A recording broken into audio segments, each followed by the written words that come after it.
No, but I don't. I know it's like these are terrible categories. I would say to anybody who's, if you're a mumser, you got to really think about this because you got to be able to find yourself. Keep it on the down low. That's what I'd recommend. No, I would say you got to set up one of these websites or something that like is. Mums are seeking mumser. Yeah, mums are seeking mumser. You got to get it out there, like There's like men seeking men seeking women, and mums are seeking mumser. Mums are seeking mumser because you got to find a directory. You got to get a network with the other mumserim. Suffolk mumser, you're just screwed. If somebody was a Suffolk mumser, I would say, hey, now's your chance to decide. You really want to do Yiddishkeit or not?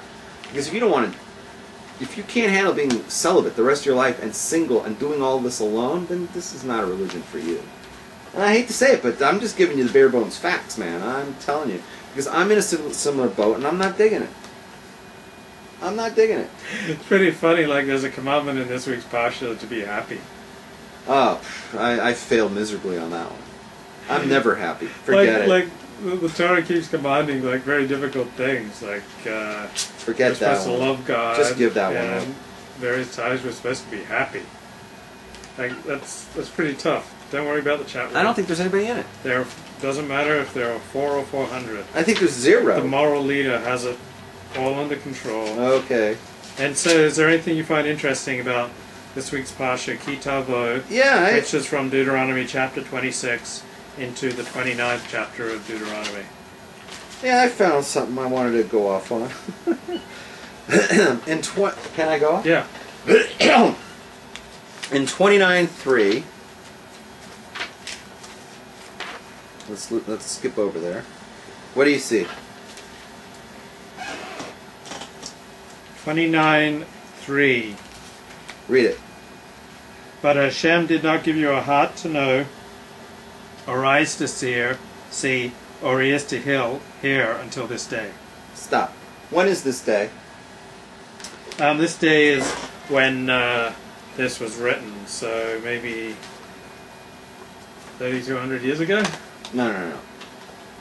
When is this day? Go in chronological order up till now. Okay, Moses summoned all of Israel, said to them, it's the day that Moses is speaking. Right. When is that? That's right before they crossed over the Jordan. Okay, so let's get a year on it. About 1200 before the Common Era. Oh God, why do you have to give me a headache? Everything with you has have to be go in order. When was the Torah given? When did they give the Torah? 2448. 24. According to some. What do you mean according to some? According to some, there's not like. What are you, like some Bible critic now from the Goyim or something? I'm sure there are rabbis in the Talmud who... No, everybody agrees it's 2448. That's Judaism. 2448 is when the Torah was given. All of the Torah, like when it says and Moses died, was that given then too? He died in 2488. Yeah, but was that given in 2448? No, not that part. Okay, so different parts given in different times. Right. This part is given in the 40th year. This is the last year that they were in the desert. Okay. The 40th year, it was the year 2488. Mm-hmm. 40 years they'd been in the desert after Mount Sinai. Mm-hmm. And it says, the Levi just read, until this day, what? You did not have eyes to see and you did not have ears to hear. Yeah. So wait a minute. So for the 40 years we were in the desert learning Torah every day, we didn't have eyes and we didn't have ears?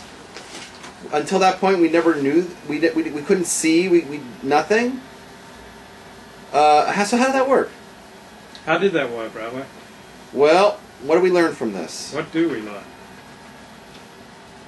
The Talmud tells us in Avodah Zorah 5b. I'm studying Avodah Zorah right now. Yeah?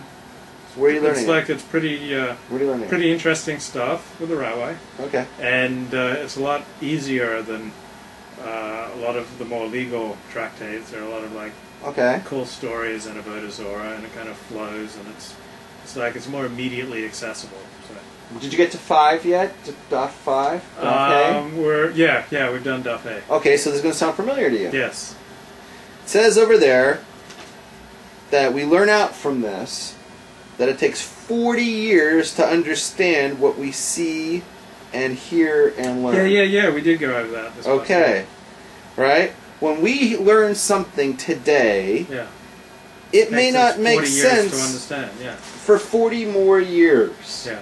Because they'd been in the desert for 40 years, they'd heard God, they'd received the Torah in 2448. Mm-hmm. It is now 2488, and until now you didn't understand. Mm-hmm. Because you heard all this stuff, and you talked about it, and you repeated it, and you keep memorizing it, and you discussed it, but you didn't fully understand it until you turned 40, or whatever. You know, 40 years 40, plus. Yeah. 40 years of learning it. Yeah.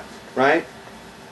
There's another thing, too. It says in Pirkei Avos, that a man gets, like, understanding or whatever when he turns 40. Yeah. There's a Mishnah.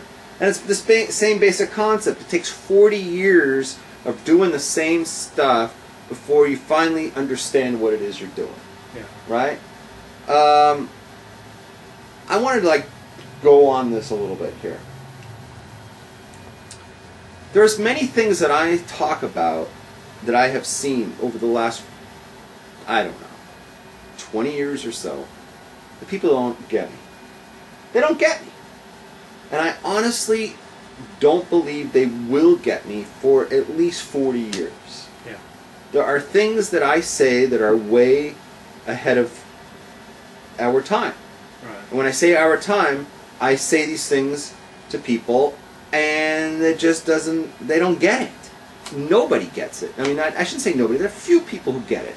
But for the most part, it's not accepted as mainstream thought. It's considered so foreign to mainstream thought that people are frightened by it. And I'm going to discuss one of them. I talk about this a lot. Mm-hmm. I know, like I know anything else, right? Yeah. I know with complete 100% certainty that God does not want people who should not be parents to go ahead and produce children. People who are going to be abusive to kids, God does not want those people to be parents. It's clear to me. Those people who are going to be abusive, who are not good, not natural parent people, or bad parents, should not be having kids. And those people should be like the mamzerim, right? They should be only marrying people who are similar to them. Yeah. And they should be marrying like-minded people, people who are also no good with kids. And there should be plenty of us, because there are so many people who are bad parents. I see it all the time. There are so many, and there's just so many. There's so many Jews don't have a clue when it comes to parenting. And if they would all just put away their selfish desire to reproduce and start saying, look, it's not for me. The Jewish people get along great. Let all the natural good parents, let them do all the breeding. And folks like us, we won't breed, and we'll just marry each other. If they would all do that, I'd have a wife. I'd have a wife right now, because I'd have a whole dating pool from which to choose from. Right now, as we stand, there is no dating pool. There's no one to go out with, right? I go to a wedding, I have to go out with shiksa, right? I mean, it's like, it's not happening. You know what I'm saying? It's ridiculous. I should be married. I should be married right now. I shouldn't have had to wait all this time. I should have been married 20 years ago. It should have been like, just boom, I say, hey, I don't want kids. They go, great, we got 40 chicks right here in LA who shouldn't be having kids. They don't want kids. We'll set you up with all 40, and I'm sure one of them would be right for me. You know what I mean? I'm not that picky, right? But it's not going to happen, because right now I'm like on my own, and most of the mainstream from world are laughing at me. They don't get me, and they think I'm like completely bonkers, right? Yeah. Yeah. Why is that funny? I don't know, it just made me laugh. Okay, so they think I'm completely Lulu on this one, and, that's it.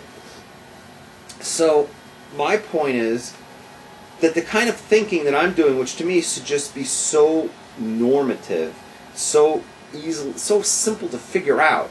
If you're going to be a bad parent, don't have kids. Stop the cycle of abuse. Stop it. Right? You know deep inside, you've been abused, you grew up abused, you're probably, no, I shouldn't say probably.